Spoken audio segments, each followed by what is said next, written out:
തെരഞ്ഞെടുപ്പുകളെ പറ്റി നമ്മൾ പറയുമ്പോൾ ഈ അടുത്ത കാലത്തായി തെരഞ്ഞെടുപ്പുമായി ബന്ധപ്പെട്ട് എപ്പോഴും വിവാദങ്ങൾ ഉണ്ടാവാറുണ്ട്. അതിൽ ഒരു പ്രധാനപ്പെട്ട കക്ഷി എന്നുള്ളത് തെരഞ്ഞെടുപ്പ് കമ്മീഷനാണ്, അഥവാ ഇലക്ഷൻ കമ്മീഷൻ. ഇനി എന്തുകൊണ്ടാണ് ഇങ്ങനെയൊക്കെ കാര്യങ്ങൾ സംഭവിക്കുന്നതെന്ന് ചില കാര്യങ്ങൾ പറയേണ്ടതായിട്ട് തോന്നിയിട്ടുണ്ട്. കാരണം നിലവിൽ കേന്ദ്രത്തിൽ NDAയുടെ നേതൃത്വത്തിലുള്ള ഒരു ഭരണകൂടമാണ് ഉള്ളത്. BJPക്കും RSSനും വലിയ മേധാവിത്വമുള്ള സർക്കാരാണ് 2014 മുതൽ ഇന്ത്യയിൽ ഭരണത്തിലേറുന്നത്. കഴിഞ്ഞ കാലങ്ങളിൽ ഈ ഭരണഘടനാ സ്ഥാപനങ്ങൾ മുഴുവൻ തങ്ങളുടെ അധീനതയിൽ കൊണ്ടുവരിക എന്നുള്ള പ്രക്രിയ അവർ നടത്തിക്കൊണ്ടിരിക്കുകയാണ്. അങ്ങനെ തെരഞ്ഞെടുപ്പ് കമ്മീഷന്റെയും പൂർണ്ണമായിട്ടും അവരുടെ അധീനതയിൽ കൊണ്ടുവന്നുകൊണ്ടുള്ള നടപടിക്രമങ്ങൾ കേന്ദ്ര സർക്കാരിന്റെയും സംഘപരിവാർ ഭരണകൂടത്തിന്റെയും ഭാഗത്തു നിന്നും ഉണ്ടാകുന്നുവെന്നാണ് പ്രധാനപ്പെട്ട വിമർശനം. അത് ഒരു പരിധിവരെ തെരഞ്ഞെടുപ്പ് പ്രക്രിയകളുമായി ബന്ധപ്പെട്ട് പരിശോധിക്കുമ്പോൾ ശരിയാണ്. പൂർണ്ണമായിട്ടും സംഘപരിവാറിനും BJPക്കും മേൽക്കോയ്മയുള്ള ഒരു തെരഞ്ഞെടുപ്പ് പ്രക്രിയ രാജ്യത്ത് ഉണ്ടാക്കാൻ വേണ്ടിയാണ് തെരഞ്ഞെടുപ്പ് കമ്മീഷൻ ഇത്തരത്തിൽ നടപടികൾ സ്വീകരിക്കുന്നതെന്നാണ് പൊതുവെയുള്ള വിമർശനം. ഇത് പറയാനുള്ള കാരണം ഈ കഴിഞ്ഞ ദിവസം കോഴിക്കോട് ജില്ലയിലെ സ്ട്രോങ് റൂം തുറന്നതുമായി ബന്ധപ്പെട്ട വിവാദങ്ങളാണ്. ഇത് കേരളത്തിൽ പോലും ഇപ്പോൾ നിയമസഭാ തെരഞ്ഞെടുപ്പ് കഴിഞ്ഞിരിക്കുകയാണ്. അപ്പോൾ നിയമസഭാ തെരഞ്ഞെടുപ്പ് കഴിഞ്ഞാൽ അതിൻ്റെ വോട്ട് കൗണ്ടിങ് അഥവാ വോട്ട് എണ്ണൽ ദിവസം വരെയുള്ള സമയമാണ് സ്ട്രോങ് റൂമിൽ അത് സൂക്ഷിച്ചു വെക്കുക. ഈ തെരഞ്ഞെടുപ്പുമായി ബന്ധപ്പെട്ട സാമഗ്രികൾ വോട്ടിംഗ് മെഷീൻ അടക്കം സൂക്ഷിച്ചു വെക്കുക. പക്ഷെ ഇവിടെ തെരഞ്ഞെടുപ്പ് കമ്മീഷൻ ഈ തെരഞ്ഞെടുപ്പ് നടന്ന് ദിവസങ്ങൾ കഴിഞ്ഞിട്ടും എത്ര ശതമാനമാണ് പോളിംഗ് പെർസെൻറ്റേജ് എന്ന് ഇപ്പോഴും പരിപൂർണമായിട്ടും പുറത്തുവിട്ടിട്ടില്ല. ഏകദേശ കണക്കുകൾ പുറത്തുവിട്ടു. എന്നിട്ട് വീണ്ടും പത്രസമ്മേളനം നടത്തി അതിൽ കുറച്ച് വർധനവുണ്ടാക്കുന്ന ഒരു കണക്ക് പുറത്തുവിട്ടു. ഇത് അന്തിമ കണക്കല്ല എന്നും കൂടി ഇലക്ഷൻ കമ്മീഷൻ പറഞ്ഞു വെക്കുന്നുണ്ട്. അപ്പോൾ അങ്ങനെ വരുമ്പോൾ സ്വാഭാവികമായിട്ടും ആളുകൾക്ക് ദുരൂഹത വർദ്ധിപ്പിക്കുന്ന സാഹചര്യത്തിലേക്ക് കാര്യങ്ങൾ പോകും. പ്രത്യേകിച്ചും മഹാരാഷ്ട്രയിൽ തെരഞ്ഞെടുപ്പുമായി ബന്ധപ്പെട്ടിട്ടുള്ള വളരെ വലിയ ആ തെരഞ്ഞെടുപ്പുകളിൽ നടത്തിയിട്ടുള്ള അട്ടിമറി പോലെയുള്ള ആരോപണങ്ങൾ നിലനിൽക്കുന്നുണ്ട്. ഈ അടുത്ത് ആന്ധ്ര തെരഞ്ഞെടുപ്പുമായി ബന്ധപ്പെട്ട് വൈകുന്നേരം 6 മണിക്ക് ശേഷം അനിയന്ത്രിതമായി വോട്ടുകൾ രേഖപ്പെടുത്തിയതായിട്ടുള്ള കണക്കുകളും പുറത്തു വന്നിട്ടുണ്ട്. ഇതാണ് ദേശീയ രാഷ്ട്രീയ സാഹചര്യത്തിൽ തെരഞ്ഞെടുപ്പുമായി ബന്ധപ്പെട്ടിട്ടുള്ള വിവാദങ്ങൾ എന്നുള്ളത്. അതിനിടയിൽ കഴിഞ്ഞ ലോക്സഭാ തെരഞ്ഞെടുപ്പിന് ശേഷം രാഹുൽ ഗാന്ധി തുടർച്ചയായ പത്രസമ്മേളനങ്ങളിലൂടെ വോട്ടർ പട്ടിക ക്രമക്കേട് നടത്തി അട്ടിമറി നടത്തുന്നു എന്നുള്ള ആരോപണം ഉന്നയിച്ചിട്ടുണ്ട്. അഥവാ രാജ്യത്ത് സുതാര്യമായ തെരഞ്ഞെടുപ്പ് പ്രക്രിയകൾ നടക്കുന്നില്ല എന്നുള്ളതാണ് വിമർശനങ്ങളുടെ പൊതുവായിട്ടുള്ള വിലയിരുത്തൽ. അപ്പോൾ കേരളത്തിലും അത്തരത്തിലുള്ള കാര്യങ്ങളാണോ സംഭവിച്ചു കൊണ്ടിരിക്കുന്നത് എന്നുള്ളതാണ് ആളുകൾക്ക് സംശയം തോന്നുന്നത്. പ്രത്യേകിച്ചും ഇത്ര ശതമാനമാണ് പോൾ പെർസെൻറ്റേജ്, ഇത്ര ആളുകൾ വോട്ട് ചെയ്തു, ഈ തെരഞ്ഞെടുപ്പിൽ കേരളത്തിലുള്ള വോട്ടിംഗ് പെർസെൻറ്റേജ് ഇത്ര ശതമാനമാണ് എന്ന് അന്തിമമായ ഒരു കണക്ക് ഇനിയും തെരഞ്ഞെടുപ്പ് കമ്മീഷന് പറയാൻ കഴിയാത്തത് എന്തുകൊണ്ടാണ് എന്നുള്ളതാണ്. ഇനി സ്ട്രോങ് റൂം തുറന്നതുമായി ബന്ധപ്പെട്ട വിവാദങ്ങളിലേക്കാണ്. ഈ വിവാദങ്ങൾ മാധ്യമങ്ങൾ ഇതിന് കൊടുക്കുന്ന ഹൈലൈറ്റ് എന്നുള്ളത് ഇവിടെ എന്തെങ്കിലും സംഭവങ്ങൾ ഈ തെരഞ്ഞെടുപ്പ് കമ്മീഷൻ അല്ലെങ്കിൽ ഇലക്ഷൻ കമ്മീഷന്റെ ഭാഗത്ത് നിന്നുണ്ടാവുന്നു, അത് ചില ആളുകൾക്ക് അനുകൂലമാവാൻ വേണ്ടിയാണ് എന്നുള്ള രീതിയിലുള്ള നെറേറ്റീവ് സൃഷ്ടിക്കുന്ന വാർത്തകളാണ് തുടർച്ചയായി കൊടുത്തുകൊണ്ടിരിക്കുന്നത്. ഏതായാലും കോഴിക്കോട് ജില്ലയിലെ സംഭവ വികാസങ്ങളുമായി ബന്ധപ്പെട്ട് ഫാത്തിമ തഹ്ലിയയോട് ഇന്ന് UDF ഒരു കാര്യം ആവശ്യപ്പെട്ടിരിക്കുകയാണ്. മുസ്ലിം ലീഗ് ഒരു കാര്യം ആവശ്യപ്പെട്ടിരിക്കുകയാണ്. അഥവാ എന്തെങ്കിലും വിഷയങ്ങളിൽ ഇടപെടുമ്പോഴും അഭിപ്രായ പ്രകടനങ്ങൾ നടത്തുമ്പോഴും കാര്യങ്ങൾ അറിയുമ്പോഴും അത് പാർട്ടിയുമായിട്ടും UDFുമായിട്ടും അറിയിച്ചിട്ട് മാത്രമേ ഇത് ചെയ്യാൻ പാടുള്ളൂ എന്നതാണ് ഇവിടെ ഒരു വിഷയം എന്നുള്ളത്.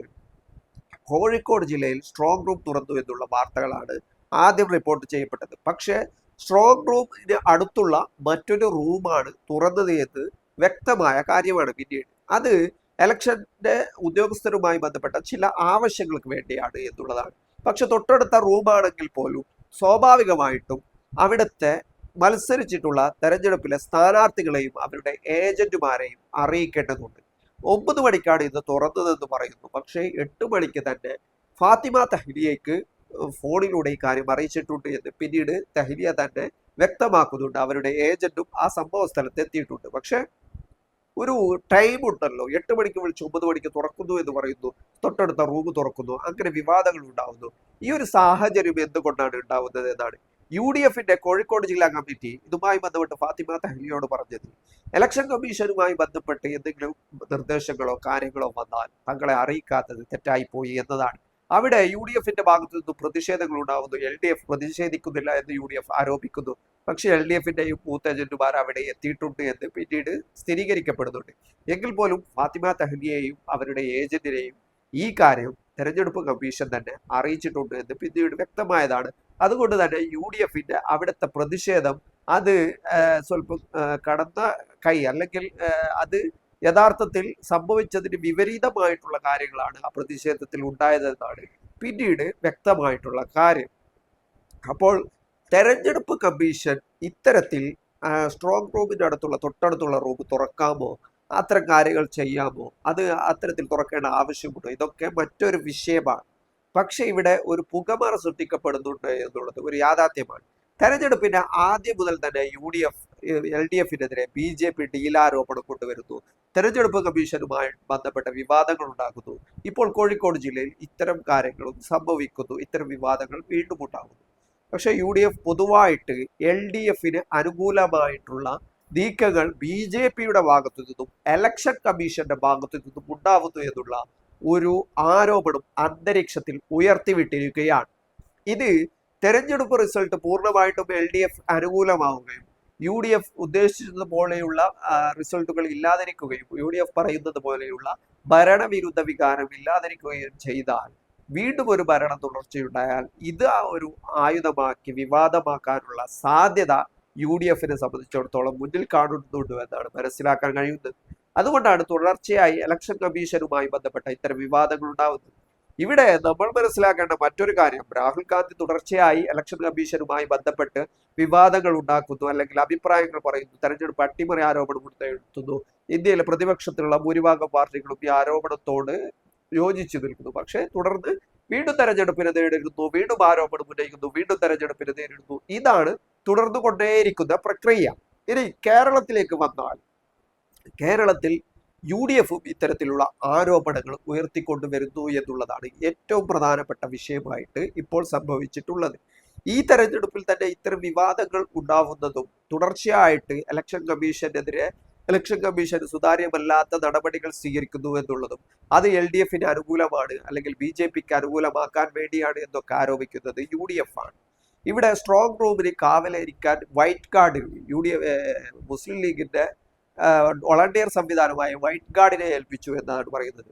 ഒരു ജനാധിപത്യ വ്യവസ്ഥിതിയിൽ രാജ്യത്തെ തെരഞ്ഞെടുപ്പ് കമ്മീഷന് കീഴിൽ നടത്തുന്ന തെരഞ്ഞെടുപ്പിൽ അവിടെ കേരളം പോലെയുള്ള ഒരു സംസ്ഥാനത്ത് ആ സായുധ സേനയുടെ കാവലിൽ സ്ട്രോങ് റൂമുകൾ നിലനിൽക്കുന്ന ഒരു പശ്ചാത്തലത്തിൽ അതുപോലും സുതാര്യമല്ലാത്ത രീതിയിൽ നമ്മൾ നോക്കി നിൽക്കേണ്ടതും ജാഗരൂകരായി അതിന് പുറത്ത് കാവലിരിക്കേണ്ടതുമായ ഒരു അവസ്ഥയിലേക്കാണോ രാജ്യത്ത് തെരഞ്ഞെടുപ്പുകൾ പോയിക്കൊണ്ടിരിക്കുന്നത്? അത്രയും വിശ്വസിക്കാൻ കഴിയാത്ത രീതിയിലുള്ള കാര്യങ്ങൾ സംഭവിക്കുന്നുവെന്നുള്ള രീതിയിലേക്കാണ് ഇപ്പോൾ കാര്യങ്ങൾ വരുന്നത്. വൈറ്റ് ഗാർഡിനെ സംബന്ധിച്ചിടത്തോളം മുസ്ലിം ലീഗിന്റെ വളണ്ടിയർ വിഭാഗമായ വൈറ്റ് ഗാർഡിനെ, അല്ലെങ്കിൽ UDFന്റെ സംവിധാനങ്ങളൊക്കെ ഓരോ സ്ട്രോങ് റൂമിന് പുറത്തും, അല്ലെങ്കിൽ ഓരോ ഈ പെട്ടികൾ വോട്ടിംഗ് മെഷീനുകൾ സൂക്ഷിക്കുന്ന സ്ട്രോങ് റൂമുമായി ബന്ധപ്പെട്ട സ്ഥലങ്ങളിൽ കാവലിരിക്കുന്നതും അവിടെ പോയി ആളുകൾ പോകുന്നുണ്ടോ ഇരുന്നുണ്ടോ എന്ന് നോക്കി കാണേണ്ടതുമായ അവസ്ഥ പരിതാപകരമായ അവസ്ഥയാണ് തെരഞ്ഞെടുപ്പിനെ സംബന്ധിച്ചിടത്തോളം. ഇവിടുത്തെ ഭരണകൂട സംവിധാനങ്ങളും സർക്കാർ സംവിധാനങ്ങളും സുതാര്യമായല്ല പ്രവർത്തിക്കുന്നതെന്നും ജനങ്ങൾ വോട്ടിട്ട വോട്ടർ പട്ടിക മിഷന് വേണ്ടി ജനങ്ങൾ തന്നെ കാവലിരിക്കേണ്ട ഒരു വല്ലാത്ത അവസ്ഥയിലേക്കാണ് ഇവർ ഈ ഒരു സാഹചര്യം കൊണ്ട് ഉണ്ടാക്കിയെടുത്തിരിക്കുന്നത്. ഇത് വലിയ ഗുരുതരമായ പ്രതിസന്ധിയാണ് യഥാർത്ഥത്തിൽ അഭിമുഖീകരിക്കുന്നത്. അല്ലെങ്കിൽ ജനാധിപത്യ വ്യവസ്ഥിതിയും തെരഞ്ഞെടുപ്പ് കമ്മീഷനും ഭരണകൂട സംവിധാനങ്ങളും ഒക്കെ മുൻനിർത്തി വല്ലാത്തൊരു പ്രതിസന്ധിയിലേക്കാണ് കാര്യങ്ങളെ കൊണ്ടുപോയിക്കൊണ്ടിരിക്കുന്നത് എന്നത് വ്യക്തമാണ്. നമ്മൾ വോട്ട് ചെയ്തത് ആർക്കാണെന്ന് നമുക്ക് അതിലൂടെ കാണാൻ പറ്റും. പക്ഷേ ആ വോട്ടിംഗ് മെഷീൻ അവിടെ എത്തിയതിനു ശേഷം അവിടെ ബൂത്ത് ലെവലിൽ സ്ഥാനാർത്ഥിമാരുണ്ട്, ഏജന്റുമാരുണ്ടാവാറുണ്ട്, രാഷ്ട്രീയ പാർട്ടി പ്രതിനിധികൾ ഉണ്ടാവാറുണ്ട്. അവരൊക്കെ വെച്ച് സീൽ വെച്ച സാധനമാണ് അവിടെ സ്ട്രോങ് റൂമിൽ വെക്കുന്നത്. അവിടെ സ്ട്രോങ് റൂമിൽ സീൽ വെക്കുന്നുണ്ട്. പിന്നീട് വോട്ടെണ്ണുന്ന ദിവസമാണ് ഇത് പുറത്തെടുത്ത് എണ്ണുന്നുള്ളത്. അതുവരെയാണ് ഇതിന്റെ കാലഘട്ടം ഇതുണ്ട്. എങ്കിൽ പോലും അവിടെയും തിരിമറി നടക്കുമെന്നാണ് കേരളത്തിലുള്ള പ്രബലമായ ഒരു മുന്നണിയുടെ, രാജ്യത്തെ പ്രതിപക്ഷ മുന്നണിയുടെ ഭാഗമായിട്ടുള്ള UDFന്റെ ഭാഗത്തു നിന്നുമുള്ള കാര്യങ്ങൾ വിലയിരുത്തി പരിശോധിക്കുമ്പോൾ വ്യക്തമാവുന്നത്. അഥവാ ഇവിടെ സുതാര്യമല്ലാത്ത ഒരു പ്രക്രിയയാണ് തെരഞ്ഞെടുപ്പിലൂടെ നടക്കുന്നതെന്നും വോട്ടർ മെഷീനുകൾ കാവലിരിക്കേണ്ട ഒരു അവസ്ഥയിലേക്ക് ഇവിടത്തെ ജനങ്ങൾ അഥവാ ഈ രാജ്യത്തെ പൗരന്മാർ എത്തിയിരിക്കുന്നുവെന്നാണ് യഥാർത്ഥത്തിൽ UDF ഇതിലൂടെ കൊടുക്കുന്ന സന്ദേശം എന്നുള്ളത്. പക്ഷേ അങ്ങനെയുള്ള ഒരു പ്രക്രിയയുടെ ഭാഗമായിട്ട് തുടർച്ചയായി എല്ലാ സംസ്ഥാനങ്ങളിലും തെരഞ്ഞെടുപ്പിനെ മത്സരിക്കുകയും തെരഞ്ഞെടുപ്പുമായി ബന്ധപ്പെട്ട് പ്രവർത്തിക്കുകയും ചെയ്യുകയും അവസാനം തോൽക്കുമ്പോൾ മാത്രം അട്ടിമറി ആരോപണം ഉന്നയിക്കുന്നതും ഒരു ശരിയായ കാര്യമല്ല. കൃത്യമായിട്ട് ഒരു നിലപാട് ഉണ്ടായിരിക്കണം. തെരഞ്ഞെടുപ്പിൽ അട്ടിമറി നടക്കുന്നുണ്ടെങ്കിൽ അങ്ങനെ പറയണം.